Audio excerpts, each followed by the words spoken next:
भारत फिर से गुलाम न हो। जिस तरह से अमेरिका के दबाव में हमारे प्रधानमंत्री एक आखर नहीं बोल पाते, एक शब्द नहीं बोल पाते। वजह क्या है कि जो जाति व्यवस्था है, इसमें कोई इतना बड़ा अधिकारी क्यों अपनी जान ले। उस आदमी के सुसाइड नोट आप पढ़ें तो दिल दहल जाएगा। तो इसलिए ऐसा हरियाणा में हो रहा। और जात पात बहुत है, एक नहीं कई घटनाएं इस तरह से हुई। मैं और अधिकारियों को जानता हूँ, IAS वाले, IPS वाले, बहुतों को पीड़ित किया था। Director general police Satyajit Kapoor, इसने बहुतों को परेशान किया। बहुत कम्युनल आदमी। नरेंद्र बिजनारिया, जब नूह में हिंदू मुसलमान का झगड़ा हुआ तो भी इस आदमी ने माहौल वहाँ खराब करने की कोशिश की। दलित और जाट का एंगल देने की कोशिश किया है, क्योंकि नरेंद्र बिजनारिया जो SP है वो भी जाट है, और जो सुशील लाठर है उसको भी जाट है। क्योंकि सरकार बचाने के लिए इस तरह का षड्यंत्र उन्होंने किया है, पहले भी किया था। कुछ ऐसे लोग हैं जो उन्हें लगता है कि हम गलत हैं,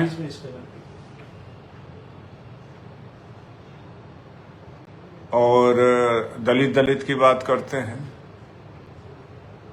मेरे मित्र, कोई शौक से दलित अपने आप को नहीं कहलाएगा। जरा ईमानदारी से देखो, हजारों वर्ष देश गुलाम रहा, तो जो बहुजन समाज था उसको हक अधिकार ही नहीं था कि वो भाला तलवार चलाए या शासन प्रशासन में भागीदारी ले। इसी से समझ सकते हैं आप कि देश हजारों वर्ष तक गुलाम था। किस लिए? मानव के बीच में बंटवारा हो गया था। जो हम अम्बेडकरवादी हैं, फूले साहू को मानने वाले लोग हैं, मानवतावादी हैं, तो हम चाहते हैं कि अब भारत फिर से गुलाम न हो। जिस तरह से अमेरिका के दबाव में हमारे प्रधानमंत्री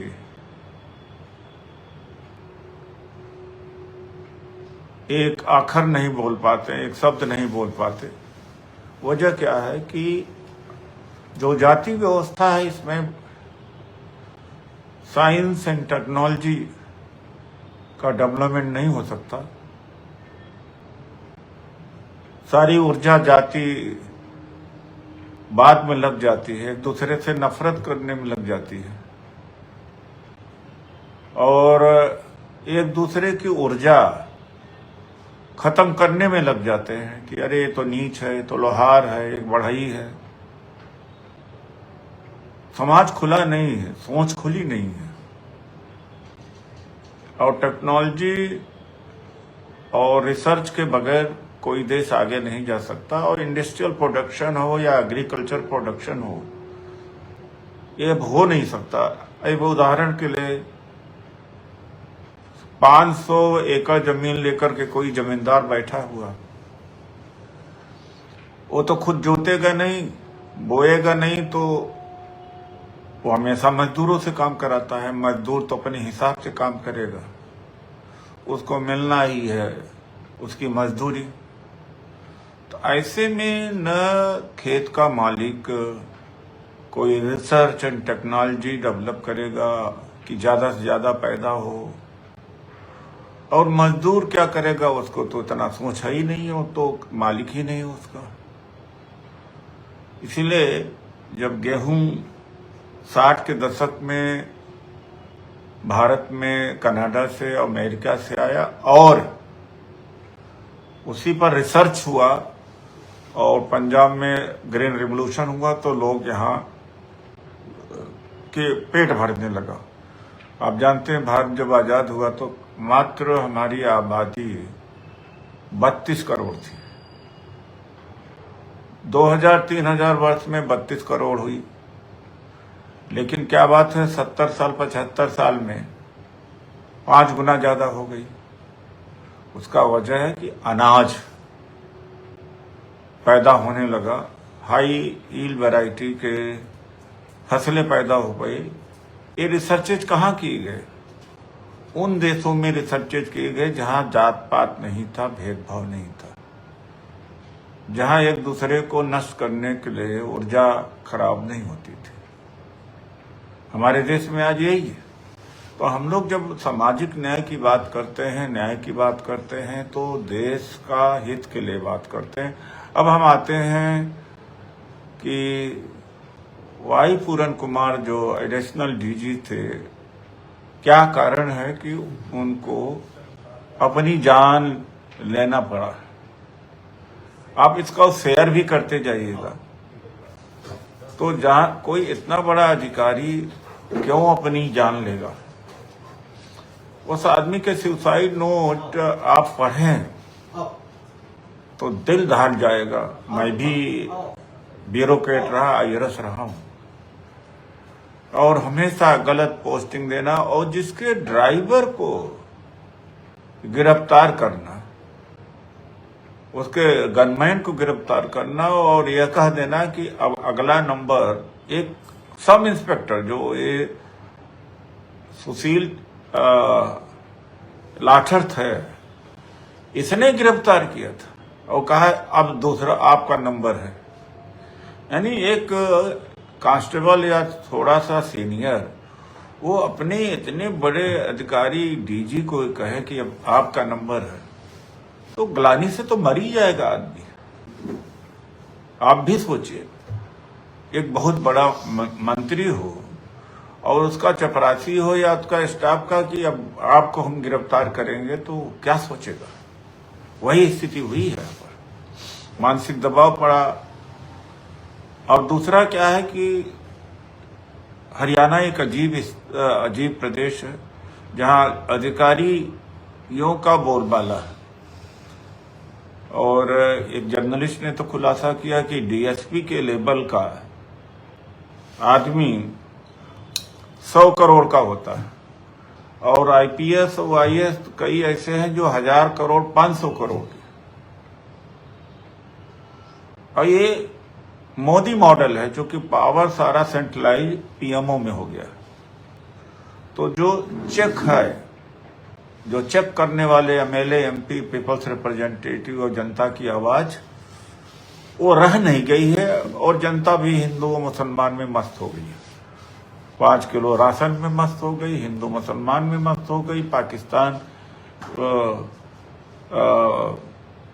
के खिलाफ उसी में बिल्कुल व्यस्त पड़े हैं। तो इसलिए ऐसा हरियाणा में हो रहा। और जात पात बहुत है, एक नहीं कई घटनाएं इस तरह से हुई। मैं और अधिकारियों को जानता हूं, आईएएस वाले, आईपीएस वाले, तो वो बहुतों को पीड़ित किया था। ये जो director general police Satyajit Kapoor, इसने बहुतों को परेशान किया था, बहुत कम्युनल आदमी। और ये जो नरेंद्र बिजनारिया लेह में, जब नूह में हिंदू मुसलमान का झगड़ा हुआ तो भी इस आदमी ने माहौल वहां खराब करने की कोशिश किया। ये दोनों अधिकारी का नाम सीधा है, बाकी और अधिकारियों ने उनको प्रताड़ित किया। अब क्या किया इन्होंने, जो इनके यहाँ साइबर सेल में रहने वाला सुशील लाठर था, उसको क्या किया, कुछ खिला दिया, कुछ पिला दिया, इतना दबाव डाला कि वो नाम ले ले। उनकी वाइफ है अमनीत कुमार जी, जो सीनियर आईएएस है, और वाई पूरन कुमार को भ्रष्ट बता दे। ऐसे में क्या होगा कि मामला सारा डाइवर्ट हो जाएगा। तो जो सामाजिक कार्यकर्ता हैं, समाज है, विपक्ष में कांग्रेस पार्टी है जो न्याय के लिए लड़ रही है, वो भाग खड़े होंगी। भाई पूरन कुमार तो भ्रष्ट आदमी था, उनकी वाइफ भ्रष्ट है। लेकिन मैं एक सवाल, 2-3 सवाल यहाँ खड़े होते हैं। एक कि सुशील जो लाठर है, जो ये कहता है कि सुसाइड नोट छोड़ करके जाता, वो आत्महत्या करता है। वो कहता है कि उसके ऊपर पूरन कुमार का दबाव था, पूरन कुमार ने उसको परेशान किया और भ्रष्ट था पूरन कुमार। तो जब पूरन कुमार के द्वारा ये सताया गया था तो पूरन कुमार तो दुनिया में है नहीं, तो उसको तो खुश होना चाहिए था। उससे तो मतलब है कि एक तरह से पार्टी देना चाहिए था। वो मर क्यों गया भाई, आत्महत्या क्यों गया? यहाँ कोई ईमानदारी लगती है? चूंकि वहां पर हरियाणा में एक राजेश खुल्लर नाम का IAS है। 2016 में जब जाट आरक्षण मिलने वाला ही था और बहुत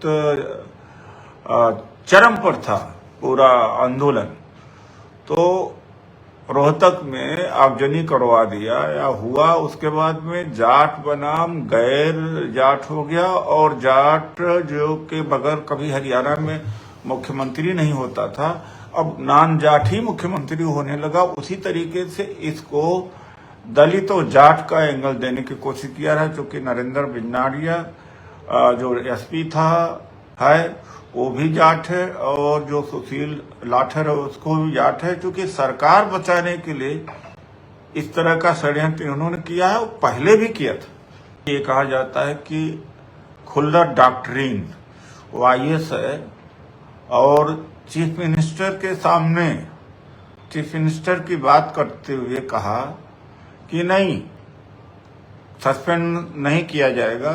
चीफ मिनिस्टर नायब सैनी सहमत हो गए थे कि DGP जो शत्रुजीत कपूर है और नरेंद्र बिजनाड़िया को हम सस्पेंड कर देते हैं। तो राजेश खुल्लर ने कहा कि कैसे कर सकते हैं? तो कहने का मतलब कि नायब सैनी को एक बैकवर्ड का मुखड़ा आगे किया है, लेकिन सत्ता किनके हाथ में है इसको समझना कोई मुश्किल नहीं। इस बात को मैं इसलिए कह रहा हूं कि यह ऐसी घटना किसी के साथ हो सकता है और हो भी रहा। रायबरेली में कैसे हुआ कि बाबा वालों ने वाल्मीकि समाज के व्यक्ति को पीट के मार डाला। CGI के ऊपर जिस तरह से हमला हुआ सोचा जा सकता था पहले? तो जो बहुत अपने आप को अम्बेडकरवादी संगठन करता या वो जानकारी समझते, मैं उनके लिए कहता हूं कि 10 आदमी नहीं है और राष्ट्रीय अध्यक्ष बन जाते हैं, प्रदेश अध्यक्ष बन जाते हैं। देखिए, आज का जो सरकार है, आज का जो निजाम है, वो जनता के ही ताकत से झुक सकती है। पीपल्स पावर ही कर झुका सकती है।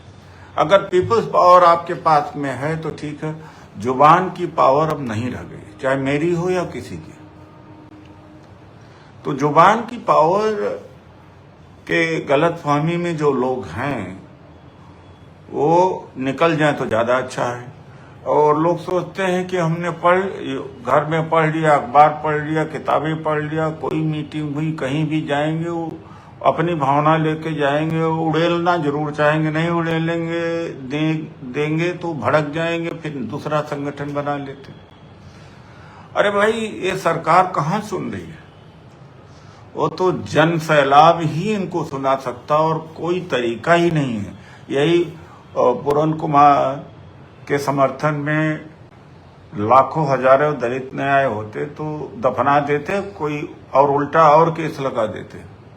तो इससे भी समझ में आता है कि जब तक पब्लिक न हो, आपके पास जन समर्थन न हो, ये जो तानाशाही की सरकार है, मनुवादी की सरकार, जिसमें कोई सहानुभूति नहीं है, जिसमें घृणा नहीं है, उसको ताकत से ही झुकाया जा सकता है, वाणी विलास से नहीं हो सकता है। एक तो आज के समय में सोशल मीडिया पर जो वाणी विलास हो रहा है, मैं माना कि लोग अच्छी नीयत से लिखते हैं, जवाब देते हैं, लेकिन इतना अधिक उसमें डूब गए हैं कि कई घंटे वीडियो देख रहे हैं, बना रहे हैं, फेसबुक पर कुछ लिख रहे हैं, कमेंट कर रहे हैं, व्हाट्सएप पर कर रहे हैं, और वो जो ऊर्जा अपने अंदर होती है वो धीरे धीरे या गुस्सा होती है वो फूट पड़ती वहीं पर। तो सोचता है व्यक्ति, संतुष्ट हो जाता है, तृप्त हो जाता है, अरे हमने तो आज मनवादियों के तो छक्के छुड़ा दिए उनके। लेकिन इसका असर पड़ता किसी के ऊपर जब तक मैदान जंग नहीं होंगे, लोग इकट्ठा नहीं होंगे। तो ये चाहे सीजीआई के ऊपर जूता फेंका गया हो, रायबरेली में जिस तरह से हत्या हुई है, आए दिन रोज हत्याएं होती रहती है, आरक्षण खत्म ही हो रहा है, करीब करीब शिक्षा और नौकरी दोनों छीन ही लिया है सरकार ने, अब थोड़ा बहुत बचा है, निकल पड़ो भाई। और ये सारे मुद्दों को लेकर के 30 नवंबर को दिल्ली की रामलीला मैदान में रैली होगी। ये रैली किसी एक की नहीं है, सबकी है, हम सब लोगों की है। नेशनल दस्तक की आपसे गुजारिश है कि अगर इसको बचाना चाहते हैं तो नेशनल दस्तक को सब्सक्राइब करने के लिए रेड कलर के सब्सक्राइब बटन को दबाएं, फिर बेल आइकन की घंटी दबाएं। नेशनल दस्तक को बचाने के लिए बहुत जरूरी है कि हर खबर को शेयर करें, लाइक करें, कमेंट जरूर करें।